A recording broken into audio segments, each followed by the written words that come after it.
There was a time of great fitna, a time of great trial and tribulation during the lifetime of Imam Ahmad, when some of the core beliefs of Islam were being challenged, and unfortunately there were certain rulers as well of the Muslim lands who had also succumbed to these incorrect beliefs about some of the issues in regards to Islam and the Quran.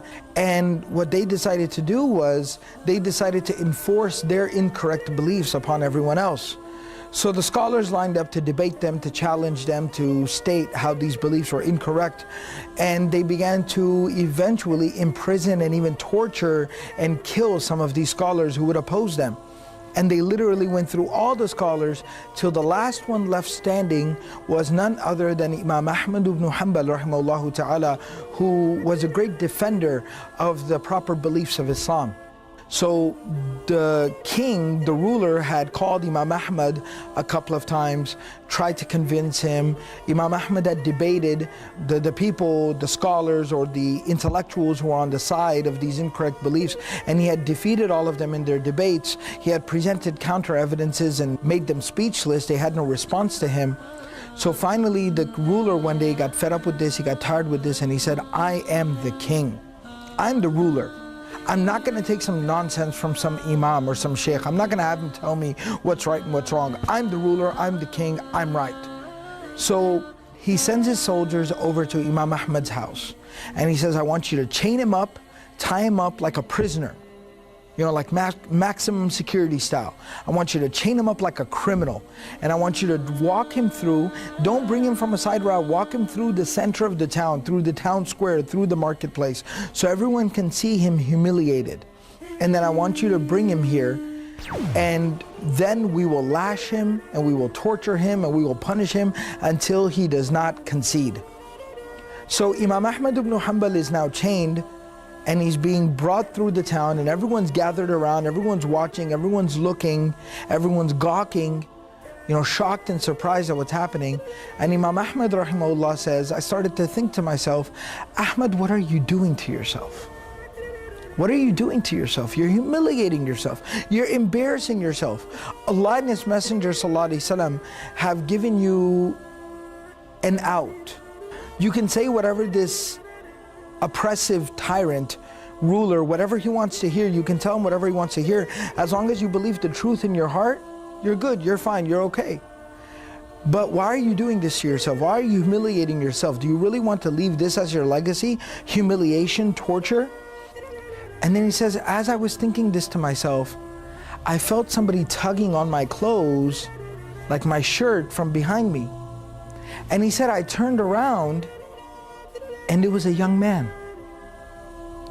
And this young man seemed familiar. And he said, he goes, oh Imam, ya Imam Ahmad. He goes, do you know who I am? He said, I'm Abul Haytham. And Imam Ahmad tells us that Abul Haytham was the most notorious criminal of that time in that era. Right? He was like Billy the Kid. Right? So he was like this notorious criminal who was the most wanted man. He was at the top of the most wanted list. And he pulled him, he tugged him, and so when Imam Ahmad turned around, he goes, I'm Abul Haytham. He said, listen, I steal for a living. I rob people is what I do. And I have been lashed. He said, it is written in the court documents. It is written in the court records and the court documents. You go and you look. I have been lashed 18,000 times. What he meant was, I have received 18,000 lashes because of my crimes. But I haven't stopped doing what I do. He said, I serve shaitan for the sake of the dunya. I obey shaitan. I listen to what shaitan tells me to do for the sake of material worldly gain. But I haven't quit just because of a few lashes, 18,000. He says, you obey Allah for the sake of the deen and the hereafter and the akhirah. Don't you dare ease up on your stance because of a few lashes. Don't you worry about a few lashes. I didn't give up robbing people, doing bad things because of lashes. Don't you dare give up a good thing because of lashes. And he said these words to me and he let my shirt go.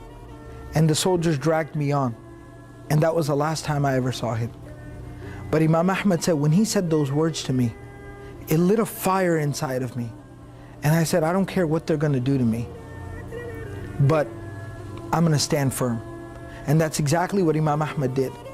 And eventually, Imam Ahmad became the reason of the preservation of the proper Islamic beliefs and the defeat of this very corrupt movement.